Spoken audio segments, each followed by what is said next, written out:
اور تلی ہوئی چنے کی دال لے کر اس سے شغل کرنے لگا۔ ٹھیک 2:45 بجے ایک کار منٹو پارک کی پارکنگ لاٹ میں داخل ہوئی اور اس میں 3 صحت مند افراد سینے پھلائے نیچے اترائے۔ ان کے لباس اور بچھرے سے ظاہر ہو رہا تھا کہ وہ پیشہ ور گنڈے نہیں تو بگڑے ہوئے اور اوباش طبیعت ضرور ہیں۔ اپنی کار سے اترنے کے بعد وہ تینوں وہیں کھڑے متجسسانہ انداز میں چاروں طرف نگاہیں دوڑانے لگے۔ صاف ظاہر ہو رہا تھا کہ انہیں وہاں کسی کی تلاش تھی۔ میں دور ایک ٹھیلے کے پاس کھڑا کن اکھیوں سے ان کا جائزہ لیتا رہا۔ وہ اپنی کار کے قریب کھڑے سگریٹیں سلگا رہے تھے کہ میں نے سلطان شاہ کو کسی آوارہ گرد ملنگ کے سے انداز میں خود کلامی کرتے ہوئے ان کی طرف بڑھتے دیکھا اور بے چین ہو گیا۔ شاید اس کی حرکات و سکنات کی بنا پر سلطان شاہ بھی ان کی طرف سے شبہات کا شکار ہو گیا تھا۔ وہ دلیر اور ذہین آدمی تھا، لیکن میری دانش میں ایسی کھلی چھیڑ چھاڑ کھیل بگاڑنے کے ساتھ ہی اس کے لیے مشکلات بھی پیدا کر سکتی تھی۔ مجھے دیکھ کر خوشی ہوئی کہ ان تک پہنچنے کے بعد بھی سلطان شاہ نے اپنا لاتعلقانہ انداز برقرار رکھتے ہوئے ان کے سامنے دست سوال دراز کر دیا تھا۔ نچلے درجے کے عام جرائم پیشہ لوگوں کی طرح وہ تینوں بھی کچھ توہم پرست تھے۔ ایک مجذوب نما سوالی کا ہاتھ پھیلا دیکھ کر بیک وقت تینوں کے ہاتھ جیبوں سے کچھ دبائے برآمد ہوئے اور سلطان شاہ کی ہتھیلی پر خالی ہو گئے۔ سلطان شاہ نے بزرگانہ انداز میں ان میں سے ایک کے سر پر ہاتھ پھیرا تھا اور شاید کچھ کہا بھی تھا جو فاصلہ زیادہ ہونے کے باعث میں نہ سن سکا۔ نہ جانے اس کے کلمات میں کیا تاثیر تھی کہ وہ تینوں ہی اس کی طرف متوجہ ہو گئے اور سلطان شاہ وہیں جم گیا۔ آثار سے ظاہر ہو رہا تھا کہ وہ ان چاروں میں کچھ دلچسپ مذاکرات شروع ہو چکے تھے۔ ٹھیک 3 بجے ایک سفید کرولا اس علاقے میں داخل ہوئی اور راستے ہی میں رک گئی۔ میں وہاں رکشے سے پہنچا تھا، لہٰذا پارکنگ کے ضوابط سے لا علم تھا۔ کرولا کے رکتے ہی سرکاری پارکنگ فیس یا جگہ ٹیکس وصول کرنے والا ایک لڑکا اس کی طرف بڑھا تھا، لیکن اسے شاید دور ہی سے دھتکار دیا گیا تھا۔ سفید کرولا کے آتے ہی سلطان شاہ کے ساتھ الجھے ہوئے تینوں بدماش چوکے تھے اور ان کی توجہ اپنے سامنے کھڑے ہوئے نقلی مجذوب سے ہٹ کر سفید کرولا پر مرکوز ہو گئی تھی۔ میں نے اس تبدیلی کا اندازہ کرتے ہی پیش قدمی کی تیاری کر لی۔ کرولا سورج کے سامنے ایسے زاویے سے کھڑی ہوئی تھی کہ جب تک ڈرائیور نیچے نہ آیا میں ونڈ اسکرین کے پیچھے اس کا چہرہ نہ دیکھ سکا، لیکن اس دیکھتے ہی میرے قدم بے اختیار حرکت میں آ گئے کیونکہ اس کے سر پر نیلی ٹوپی نظر آ رہی تھی۔ جب تک میں اس کے مقابل نہ پہنچ گیا اس نے مجھ پر کوئی توجہ نہیں دی، بلکہ بے چینی کے ساتھ گرد و پیش میں نظریں دوڑاتا رہا، لیکن مجھے اپنے سامنے محسوس کرتے ہی وہ چونک پڑا۔ سرخ مفلر گلے کے بجائے میری جیب میں ہے۔ میں نے اس کی آنکھوں میں دیکھتے ہوئے سر لہجے میں کہا، ہوا کرے میں کیا کروں؟ اس نے چڑچڑے پن کا مظاہرہ کرتے ہوئے کہا، طے شدہ باتوں سے انحراف کی صورت میں وہی ہوگا جو شوگر کوئین چاہتی ہے، اس میں تمہیں کوئی اعتراض نہ ہونا چاہیے۔ میں خود شوگر کنگ ہوں، اس وقت تو وہی ہوگا جو میں چاہوں گا۔ میں نے اپنے لہجے میں کرختگی پیدا کرتے ہوئے کہا۔ کوڈ ورڈز کا تبادلہ ہو چکا تھا، لہٰذا اس کے تیور ڈھیلے پڑ گئے۔ تمہاری امانت لے آیا ہوں، یہ کہتے ہوئے اس نے جھک کر پیسنجر سیٹ سے ایک بڑا سا براؤن چرمی بریف کیس اٹھایا جو خاصا وزنی معلوم ہو رہا تھا اور اسے میری طرف بڑھاتے ہوئے بولا، میری ذمہ داری ختم، اب یہ تمہارے حوالے ہے، تم جانو اور تمہارا کام۔ میرا ارادہ اس بریف کیس کو وصول کر لینے کا تھا، لیکن ان موقع پر مجھے وہ بریف کیس یاد آ گیا جو تنظیم کی طرف سے میرے حوالے کیا گیا تھا۔ اس بریف کیس کو کھولنے میں ذرا بھی غلطی کی جاتی تو کفل کے میکنزم سے منسلک طاقتور بارودی ذخیرہ اتنی قوت سے پھٹتا کہ بریف کیس تو درکنار قرب و جوار والوں کی چیتھڑے ملنے بھی محال ہو جاتے۔ تحویل میں لینے سے پہلے شاید رقم تو گننا دشوار ہوگی، مگر میں گڑیاں ضرور گننا چاہوں گا۔ میں نے اس وزنی بریف کیس کو ہاتھ لگائے بغیر کہا، یہ میرے دائرہ کار سے باہر ہے۔ اس نے اکڑ پن کا مظاہرہ کرتے ہوئے کہا، مجھے تو یہ بھی معلوم نہیں کہ اس میں رقم ہے یا گتے کے ٹکڑے بھرے ہوئے ہیں۔ مجھے حکم ملا تھا کہ یہ بریف کیس لال مفرل والے کو پہنچا دوں، اس سے آگے میں کوئی ذمہ داری نہیں لے سکتا۔ بریف کیس کس طرح کھلے گا؟ بالکل ٹرسٹروں کی طرح ہے، بالکل عام سے انداز میں۔ دونوں طرف کے کلپ گرا کر 212 ملاؤ گے تو کفل کھل جائے گا۔ یہ کام تم ہی کو سر انجام دینا ہوگا۔ میں نے سر لہجہ میں کہا، میں اس کا مجاز نہیں ہوں۔ اس نے میری آنکھوں میں آنکھیں ڈال کر کہا، کوڈ ورڈز کے تبادلے کے بعد میں اس بریف کیس کا مالک ہوں، میں تمہیں مجاز قرار دیتا ہوں۔ میرے لہجے میں کاٹ پیدا ہوگی، میں تمہارا تابعدار نہیں ہوں۔ وہ میرے لہجے کا اثر لیے بغیر بولا، میرا وقت برباد نہ کرو، بریف کیس لینا ہے تو لو، میں واپس جا رہا ہوں، مجھے کچھ اہم کام بھی نپٹانے ہیں۔ اس وقت تک میرا ہاتھ اپنی جیب میں رینگ چکا تھا۔ میری جیب میں ایک عدد بھرا ہوا پستول ہے جس کا سیفٹی کیج ہٹا ہوا ہے، میری انگلی ٹریگر پر ہے اور نال تمہاری طرف۔ اب تم کس کام کو اہم خیال کرتے ہو؟ میں نے چپتے ہوئے لہجے میں سوال کیا۔ اضطراری طور پر اس کی نگاہیں ادھر اٹھ گئیں جدھر سلطان شاہ 3 گنڈوں کے ساتھ موجود تھا۔ اس وقت تو تمہارا ہی کام اہم نظر آ رہا ہے، گاڑی میں آ جاؤ، یہ بریف کیس ہم کسی محفوظ مقام پر کھولیں گے۔ وہ بولا، وہ بہت ذہین اور مکار تھا لیکن میرے لیے طفل مکتب ہی تھا۔ اس کا مقصد صرف اتنا تھا کہ وہاں سے میرے ساتھ روانگی چونکہ پروگرام کے خلاف ہوگی، لہٰذا اس کے تینوں چوکیدار بھی سفید کرولا کا پیچھا کریں گے اور کسی محفوظ مقام پر پہنچنے سے قبل اسے میری بالادستی سے نجات دلا دیں گے۔ لیکن میں بھی ان امکانات سے غافل نہیں تھا۔ اسے مزید کسی ہوشیاری کا موقع دیا بغیر میں اس کے برابر والی نشست پر بیٹھ گیا۔ اس نے وزنی بریف کیس عقبی نشست پر ڈال دیا تھا اور چلائے ہوئے انداز میں کار تیزی سے آگے بڑھا دی تھی۔ میں نکال کے روانہ ہوتے ہی پستول جیب سے نکال کر ہاتھ میں لے لیا تھا تاکہ اسے ہر لمحے صورتحال کا احساس رہے، لیکن راوی روڈ پر کچھ دور چلنے کے بعد عقب معائنے میں دیکھتے ہوئے وہ مزاحانہ انداز میں ہنس دیا۔ اسے جیب میں رکھ لو۔ میری خاموشی پر وہ خود ہی بولا تھا۔ اس کا لہجہ استزائیہ تھا۔ کیوں؟ کیا اس میں سے مینڈک نکلنے کی امید ہے تمہیں؟ میں نے بھی اسی لہجے میں سوال کیا۔ پیچھے مڑ کر دیکھو، اس نے مذاقہ خیز انداز میں کہا۔ نیلی ڈانسن میں میرے 3 محافظ پیچھے آ رہے ہیں۔ وہ نہ صرف پوری طرح مسلح ہے بلکہ ان میں سے ہر ایک تمہاری پسلیاں چکنا چور کر سکتا ہے، اور یہ بھی اچھا ہوا، یہ اور بھی اچھا ہوا، میں نے بے پروانہ لہجے میں کہا۔ اب کم از کم تم کو یہ شکایت نہیں ہوگی کہ تم اکیلے میں مارے گئے۔ 3 سرما تمہاری بدترین درگت کے چشمدید گواہ ہوں گے۔ اس نے دعوی کا نیا پل، پھر پرانا پل بچھوڑا اور گاڑی شکستہ و خستہ بند روڈ پر مڑ گئی، جہاں گرد و غبار سے اٹی ہوئی نیم پختہ سڑک پر عملاً ویرانی کا راج تھا۔ کافی دور نکل آنے کے بعد بھی جب اس ویرانے کا خاتمہ نہ ہوا تو ایک جگہ میں نے اسے گاڑی روکنے کا حکم دیا۔ سفید کرولا ایک کنارے پر رک گئی اور میں نے اپنے پستول کی زد پر اسے نیچے اتار لیا۔ تم کیا کرنا چاہ رہے ہو؟ اس کے لہجے میں پہلی بار تشویش کے آثار محسوس ہوئے تھے، کیونکہ تعاقب میں آنے والی نیلی ڈانسن کا دور دور تک کوئی پتہ نہیں تھا اور وہ محض میرے رحم و کرم پر رہ گیا تھا۔ یہاں تم بریف کیس کھول کر مجھے رقم کی گڑیاں گنواؤ گے، میں نے سخت لہجہ میں کہا، اور اس کے چہرے کا رنگ اڑ گیا۔ بریف کیس میں نہیں کھولوں گا، وہ اٹل لہجہ میں بولا۔ تم کھول دو، رقم میں گنوا دوں گا، پر خدا تمہارا تو باپ بھی کھولے گا، میں نے اس کو منہ پر بھرپور تھپڑ رسید کرتے ہوئے کہا۔ وہ مغلظات بکتا ہوا دور ہٹ گیا اور اسی لمحے میں نے پچھلے موڑ سے غبار کا ایک بگولا سا اپنی طرف بڑھتا ہوا محسوس کیا۔ چند ثانیوں میں صورتحال واضح ہو گئی تھی۔ نیلی ڈانسن تیزی سے ہماری طرف بڑھی آ رہی تھی۔ میری شکار کے بچھڑے پر خوشی کی لہر دوڑ گئی اور میں نے بدترین حالات سے مقابلہ کرنے کی نیت سے بڑھ کر اپنے پستول کی نال اس کی کمر سے لگا دی۔ تھوڑی دیر میں نیلی ڈانسن ہمارے قریب آ کر رک گئی۔ مجھے یہ دیکھ کر حیرت ہوئی کہ عقبی نشست پر سلطان شاہ بھی براجمان تھا۔ اس کار کا انجن بند ہوا، پھر یکے بعد دیگرے وہ تینوں بدماش اپنے ہاتھ سروں پر باندھے نیچے اترے تو فرتہر سے میری عقل چکرا کر رہ گئی۔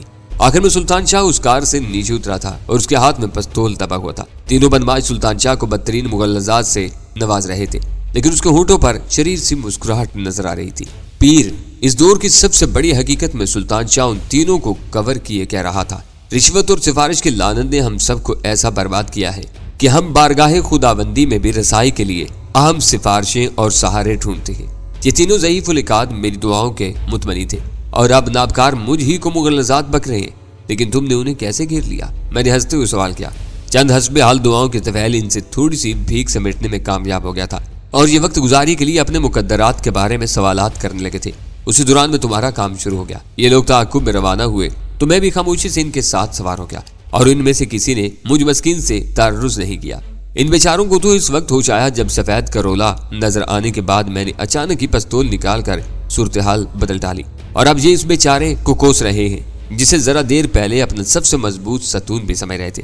الو کے پٹھے، ان تینوں میں سے ایک دانت پیس کر ہو رہا۔ ہمیں شبہ بھی ہو جاتا کہ تم اس نابکار کے ساتھی ہو تو اسی طرح مارتے کہ تمہیں قبر بھی نصیب نہ ہوتی۔ خیر، ہم اس کا خیال رکھیں گے۔ سلطان شاہ بایاں ہاتھ اٹھا کر بے نیازی کے ساتھ بولا۔ تم سب کو الگ الگ قبر میسر ہوگی، کوشش کریں گے کہ تمہاری مزنگ کی جنازہ گاہ میں تدفین ہو، کیونکہ اس علاقے میں ہمارا ایک تنخواہ دار فاتحہ خواں رہتا ہے۔ وہ اپنے 4 بیٹوں سمیت ہر روز تمہارے مزاروں پر فاتحہ خوانی کرتا رہے گا تاکہ قیامت تمہاری قبریں نور سے بھری رہیں۔ ہرزہ سرائی بند کر الو کے پٹھے۔ ان میں سے ایک غالباً خوف زدہ ہو کر چلا، ہم تمہارا خون پی جائیں گے، اس کا خون بہت کڑوا ہے، میں نے ناصحانہ لہجے میں کہا۔ بہتر ہوگا کہ تم تینوں خاموش ہی رہو، ورنہ اس کے کڑوے خون کو جوش آ گیا تو تم میں سے ایک آدھ مزنگ کی جنازہ گاہ تک بھی نہ پہنچ سکے گا، جہاں اس کے تنخواہ دار فاتحہ خواں کا بندوبست ہے۔ تم کون ہو اور ہم سے کیا چاہتے ہو؟ ان تینوں میں سے ایک اور بھڑک کر ہو رہا۔ کچھ بھی نہیں، میں نے سادگی کے ساتھ کہا۔ یہ میرے لیے 30 لاکھ روپے لایا ہے۔ میری خواہش ہے کہ یہ رقم نہیں تو کم از کم گڈیاں ہی گن کر میرے حوالے کر دے۔ رقم پوری ہوئی تو تم سب کی چھٹی ہو جائے گی، ورنہ یہ یرغمال میں رہ جائے گا۔ تم واپس لوٹ کر اپنے اوپر والے کو اس کی بے امانی سے آگاہ کر سکو گے۔ ہم اسی کو جانتے ہیں، اس کے علاوہ ہمارا کسی سے کوئی تعلق نہیں۔ وہی شخص گرایا۔ 30 لاکھ کے معاملے میں ہمیں تو صرف 5000 کے عوض گھسیٹا گیا ہے۔ تم سب ملعون اور نابکار ہو۔ میرا نیلی ٹوپی والا قیدی دہاڑا۔ آج میں نے تمہاری نمک حرامی دیکھ لی ہے، آئندہ کبھی تم پر اعتماد نہیں کروں گا۔ وہ تینوں چپ رہے، لیکن میں انہیں للکار بیٹھا۔ سن لی اپنی اوقات، اگر بہتری چاہتے ہو تو ابھی واپس بھاگ لو۔ ایک بار تمہارے سامنے کھیل شروع ہو گیا تو پھر مزنگ جنازہ گاہ سے پہلے کہیں پناہ نہ مل سکے گی۔ تو کیا تم ہمیں آسانی سے واپس جانے دو گے؟ ان میں سے ایک نے سوال کیا۔ نہ جانا چاہو تو دوسری بات ہے، میں نے سارا بوجھ اسی پر ڈال دیا۔ وہ تینوں کرائے کے ٹٹو تھے اور غالباً انہیں اپنے معاوضے کی رقم پیشگی مل چکی تھی، لہٰذا انہوں نے یہی طے کیا کہ انہیں مزید ملوث ہوئے بغیر واپسی کی راہ اختیار کرنی چاہیے۔ نیلی ٹوپی والی قیدی نے دھمکیوں اور خوشامدوں کے ذریعے انہیں لاکھ روکنا چاہا، لیکن ان میں سے کوئی تیار نہیں ہوا۔ میری اور سلطان کی بالادستی نے ان کی تمام خوش فہمیوں کو فنا کر دیا تھا۔ نیلی ڈانسن اپنے 3 سواروں کو لے کر واپس چلی گئی تو پھر میں اپنے قیدی کی طرف متوجہ ہو گیا۔ رقم گنوا کر تم بھی چھٹی کرو میرے دوست، کلپ گرا کر 912 ملاؤ گے تو کفل کھلچائے گا۔ اس نے کسی رٹائے ہوئے طوطے کی طرح دہرایا۔ تم بریف کیس کھولو، میں رقم سنبھال لوں گا۔ میرے ذہن میں بارودی بریف کیس کا تصور اور راسخ ہو گیا۔ اسے کھولنا تو تم ہی کو ہے میرے دوست، رقم میں گن لوں گا۔ میں نے براہ راست اس کی آنکھوں میں دیکھتے ہوئے سرد اور تہمکانہ لہجے میں کہا، اس خیال میں بھی رہنا کہ تم کسی بھی طرح ہمیں دھوکہ دے کر نکل بھاگنے میں کامیاب نہیں ہو سکو گے۔ یہ جعلی پیر نشانے کا بہت سچا ہے۔ نیلی ٹوپی والے کی آنکھوں میں تشویش کے سائل لرزنے لگے اور بشرے پر فکر مندی کی علامات اوپر آئیں۔ آخر تم مجھ ہی سے بریف کیس کھلوانے پر کیوں مصر ہو؟ اس نے خود کو تنہا اور بے بس پا کر تھکے ہوئے لہجے میں سوال کیا، اور تم کیوں اسے نہ کھولنے پر اڑے ہوئے ہو میرے ننھے چوزے؟ سلطان شاہ نے آگے بڑھ کر اس سے زہریلے لہجے میں سوال کیا اور اس کا چہرہ بجھ سا گیا۔ مجھے ذمہ داری سونپتے ہوئے خاص طور پر ہدایت کی گئی تھی کہ بریف کیس ہرگز نہ کھولوں، اس نے کہا، اور تم نے اس کی وجہ جاننے کی قطعی کوشش نہیں کی؟ میں نے سوال کیا۔ ضرورت ہی محسوس نہیں کی، اس نے وضاحت کرتے ہوئے کہا، میرا خیال تھا کہ اتنی بڑی رقم کا معاملہ ہے، وہ چاہتا ہوگا کہ تم خود ہی رقم سنبھالنے کا فرض انجام دو۔ پھر تم نے یہ کیوں کہا کہ تمہیں یہ تک نہیں معلوم کہ اس میں رقم ہی ہے یا پھٹے پرانے کاغذات وغیرہ بھرے ہوئے ہیں؟ سلطان شاہ نے ترش لہجے میں سوال کیا۔ وہ بات کی بات ہے، اس نے متعفانہ لہجے میں کہا، تم لوگوں کے جارحانہ رویے سے مجھے شبہ ہو رہا ہے کہ تمہیں میرے ہاتھوں ذکر پہنچانے کی کوشش نہ کی گئی ہو۔ جب تم خود یہ سوچ رہے ہو تو بریف کیس کھولنے میں ہچکچا کیوں رہے ہو؟ اس بارے میں مجھے خاص طور سے منع کیا گیا تھا، ہو سکتا ہے کہ یہ بھی کوئی چال رہی ہو، اس نے ہچکچاتے ہوئے کہا۔ میرا تو خیال ہے کہ جو بھی اسے کھولنے کی کوشش کرے گا کسی نہ کسی مشکل سے دوچار ہو جائے گا۔ کیسی مشکل؟ میں نے اسے ٹٹولنے کی نیت سے سوال کیا تاکہ اس کی ذہنی اڑان کا اندازہ لگا سکوں۔ ہو سکتا ہے کہ اس میں ردی کاغذات کے ساتھ کوئی بکھرا ہوا زہریلا سام بند ہو جو ڈھکنا کھلتے اس سامنے والے کو ڈس لے۔ اس کے جواب سے مجھے خاصی مایوسی ہوئی۔ وہ ان لوگوں کا ہرکارہ تھا جو جرائم کے ارتکاب میں جدید سائنسی سہولتوں سے استفادہ کرتے آ رہے تھے۔ فوٹو سیل، خودکار کیمرے، وائرلیس اور الیکٹرانکس پر مشتمل حفاظتی حصار استعمال کرنے والوں کے لیے کام کرتے ہوئے بھی اس کی ذہنی سطح اس قدر پست تھی کہ وہ 21ویں صدی میں بھی سانپ سے ڈسوانے والے حربے سے آگے کچھ بھی نہ سوچ سکا تھا، اور اس کی یہ کم علمی شاید میرے لیے سود مند ہی تھی۔ اس خطرے کا توڑ بہت آسان ہے، میں نے قدر توقف کے بعد اس کی حوصلہ افزائی کرتے ہوئے کہا، تم اس بریف کیس کو دور لے جا کر دونوں لیور اٹھاؤ اور نمبر ملا کر کفل کھول دو، اور بریف کیس وہیں چھوڑ کر ہمارے پاس آ جاؤ۔ ہم اس کا ڈھکن کسی درخت کی لمبی سی ٹہنی کی مدد سے کھول دیں گے۔ اندر سانپ ہوا تو راستہ پاتے ہی ویرانے میں فرار ہو جائے گا اور ہم بلا خوف و خطر قریب جا کر رقم گن سکیں گے۔ مجھے اپنی تجویز کے مضمرات کا خوب اندازہ تھا، لیکن اس کی کھوپڑی کے لیے میری رائے قابل قبول تھی۔ اس نے وہیں ٹھہر کر چند ثانیوں کے لیے کچھ سوچا، پھر کار سے بریف کیس اتارنے لگا۔ اس کو بریف کیس کہنا کچھ اتنا مناسب نہیں تھا، کیونکہ نہ اس کا سائز بریف کیس کا تھا، نہ ساخت سوٹ کیس جیسی۔ ان دونوں کے درمیان کی کوئی چیز معلوم ہو رہا تھا۔ وزنی اور بڑے بریف کیس کو کار سے اتار کر وہ دائنی سمت کے کچے ویرانے میں اتر گیا، جہاں تحت نگاہ خودرو درختوں اور جھاڑیوں کا سلسلہ پھیلتا چلا گیا تھا۔ کیا سوچ رہے ہو؟ سلطان شاہ کی دھیمی آواز نے میرے پرہول خیالات کا تسلسل توڑ دیا۔ چہرے سے کوئی بہت بڑی الجھن ٹپک رہی ہے، یہ بے خبری میں مارا جائے گا، میں نے متاسف لہجے میں کہا۔ کیوں؟ اس نے حیرت سے سوال کیا۔ جب لمبی ٹہنی سے ڈھکن کھولنے کا فیصلہ کر لیا گیا ہے تو سانپ اس کا کیا بگاڑ لے گا؟ وہ اسے سمجھانے کے لیے کہا تھا، میں نے تفکر میں لہجے میں کہا۔ مجھے شبہ ہے کہ اس کے میکنزم میں طاقتور بارودی دھماکے کا پورا بندوبست پوشیدہ ہوگا اور ٹہنی سے ڈھکنا کھولنے کی نوبت ہی نہیں آ سکے گی۔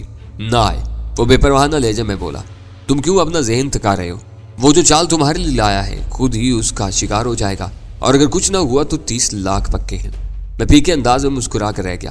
میری نگاہیں کچے ویرانے کی طرف مرکوز تھیں، جہاں وہ تھوڑی دور ریت پر بیٹھا بریف کیس کے دونوں لیور اٹھانے کے بعد گھٹنوں کے بل نیچے جھکا کفل کے نمبر ملانے کی کوشش کر رہا تھا۔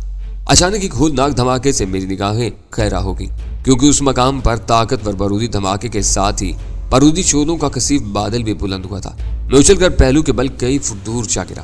میں سنبھل کر اٹھا اور دیوانہ وار کار کی طرف توڑ لگا دی۔ شاید سلطان شاہ نے بھی اسی لمحے وہی فیصلہ کیا تھا، کیونکہ ہم دونوں تقریباً ایک ساتھ ہی کار میں سوار ہوئے تھے۔ دھماکے کے باعث فضا میں اٹھنے والا ریت کا غبار دور تک پھیلا ہوا تھا۔ بارود جلنے کی بو سے نتنوں اور آنکھوں میں سوزش ہو رہی تھی۔ بریف کیس میں بھرے ہوئے کاغذات آگ پکڑ کر دور تک بکھر گئے تھے اور خشک جھاڑیوں نے جا بجا آگ پکڑ لی تھی۔ بربادی کے اس مہم منظر میں نہ بریف کیس کے باقیات کہیں نظر آ رہے تھے اور نہ اس کے کھولنے والے کا پتہ تھا۔ بس کار سے ذرا دور جوتے اور پاؤں سمیت جلتی ہوئی پنڈلی کی ایک ہڈی ریت پر پڑی یہ اعلان کر رہی تھی کہ نیلی ٹوپی والے کا جسم دھماکے کے نتیجے میں چیتڑوں میں تقسیم ہو کر ہر طرف بکھر گیا تھا۔